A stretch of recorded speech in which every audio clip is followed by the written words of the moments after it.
Item number SCP-1020. Object Class Euclid. Special Containment Procedures. All components of SCP-1020 are to be kept in a storage locker at Sector. The interior of the locker should be monitored by remote video feed at all times. A United States Postmaster General approved mailbox is to be maintained along an active United States Postal Service pickup and delivery route at the closest point possible to Sector. Currently data expunged. This mailbox is to be emptied following every active state of SCP-1020, and the resulting letter read and destroyed unless any details in the letter bear further investigation. Description: SCP-1020 consists of the following items: a stack of 11 newspapers, a pair of scissors, a jar of rubber cement-style adhesive, a sheaf of 30 sheets of blank white paper, a box of 30 plain letter-sized envelopes, a black ballpoint pen, and a book of 20 stamps. See Addendum SCP-1020-01. The individual components of SCP-1020 cannot be moved more than 4.5 meters away from each other, nor can any barriers be put in place that will prevent the items' interaction. Any attempt to do so meets an unidentified matching force opposing the action. Once every 7 to 22 days, SCP-1020 enters an active state. The newspapers are opened and scattered, and the scissors apparently levitate and cut out letters and words from the newspapers.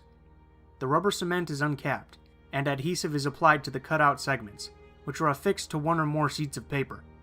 The pen scrawls an address on an envelope in shaky letters. About 1 minute later, all pages of note are folded and inserted into the envelope. The envelope seals, and a stamp is affixed to it. The envelope then vanishes and reappears in the nearest U.S. Postmaster General approved mailbox on an active mail pickup route. All letters follow the format of a stereotypical ransom note. The supposed writer of the letter claims I, or we, have possession of one or more individuals important to the addressee, and makes demands that are to be met at a certain place and time in exchange for the victim's safe return. Letters occasionally contain misspellings. Removing the envelope from the mailbox in which it appears, otherwise preventing its delivery to the addressee, reading the envelope, opening the envelope and reading the letter inside all appear to produce no ill effects. If the letter is read by the addressee, the stated victim/victims will immediately vanish regardless of the victim's location or activity at the time. Meeting the demands of a letter produced by SCP-1020 invariably results in the return of the victim within 24 hours to their place of disappearance or other nearby safe location, unharmed and with no memory of the time they were gone. Recipients are chosen seemingly at random. Letters rarely make demands involving money, and in those cases, the money carries personal value to the recipient or victim. Intercepted letters' demands have included destruction of family's only vehicle by fire in a local parking lot for return of son, tattooing of a cryptic phrase on the palm of a recipient's left hand at a specific tattoo parlor for the return of their husband, cash withdrawal of daughter's entire college fund, followed by random distribution of said cash to strangers at Central Park in New York City for return of said daughter, injection of HIV-infected blood into recipient's own veins in exchange for wife. Basic internet search of intended recipient's name indicates that he holds an MD and works at hospital in. No victims have ever been recovered in cases where the demands were not met. Addendum 1020-01. Examination of components. A close examination of components of SCP-1020 reveals several anomalous features. All destroyed or used components are replaced apparently via teleportation from the nearest available source within 1 minute.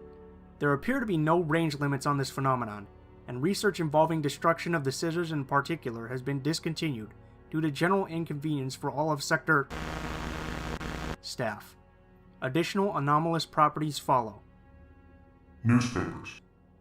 Titles and all other text appear to be gibberish, with seemingly random words strung together and interspersed with spaces and punctuation.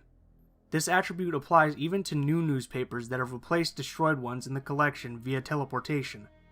Replacement newspapers are still recognizable by photographic content, font styles, and layout. SCP-1020 shows no preference for any particular publication, simply taking the necessary number of mostly complete newspapers from as nearby as possible to maintain a collection of 11 total. Rubber cement. No amount of force yet applied by researchers can open or break the jar. Forces tested are up to newtons. The adhesive itself comes from an unknown source, as no rubber cement is commonly used on site. Book of stamps. Individual stamps appear to be teleported directly into the book. SCP-1020 will only take modern stamps in this way. The total number of stamps in the book has never dropped below 12. Incident 1020-01. On 2000, at approximately 12:30 p.m. local time, a driver struck and effectively destroyed the mailbox located on Road, placed there for collection of SCP-1020's letters. A subsequent interview revealed the driver was intoxicated, and there was no indication of any influence by SCP-1020 or any other outside agent. However, timestamp data on footage of SCP-1020 reveals that within 4 seconds, SCP-1020 became extremely active, drafting and teleporting a page letter in less than 2 minutes. Prior research had revealed the location of the next nearest mailbox, and an MTF was dispatched. Mail pickup had already occurred, and the local post office had to be shut down for approximately an hour until the target letter was recovered. An image of the letter's first page and envelope front are available for viewing below.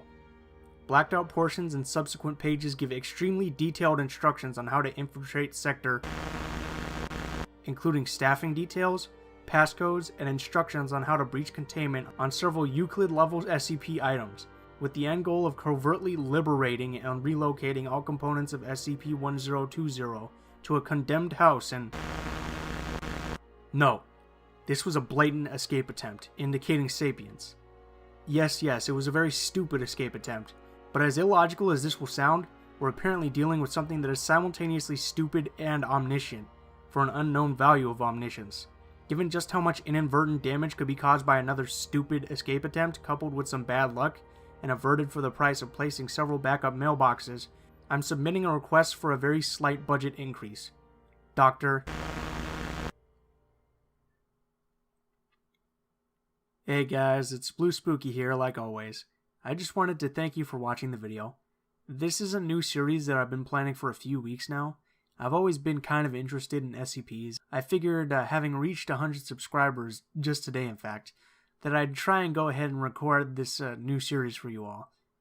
Please let me know if you enjoyed it, and more importantly, if you didn't enjoy it, please let me know why you didn't enjoy it, because this is something I'm really interested in, and I want to be able to provide better and better content for you guys. So if you guys aren't liking it, I want to know what I can do to make it more enjoyable for you guys, and if you want to see more at all.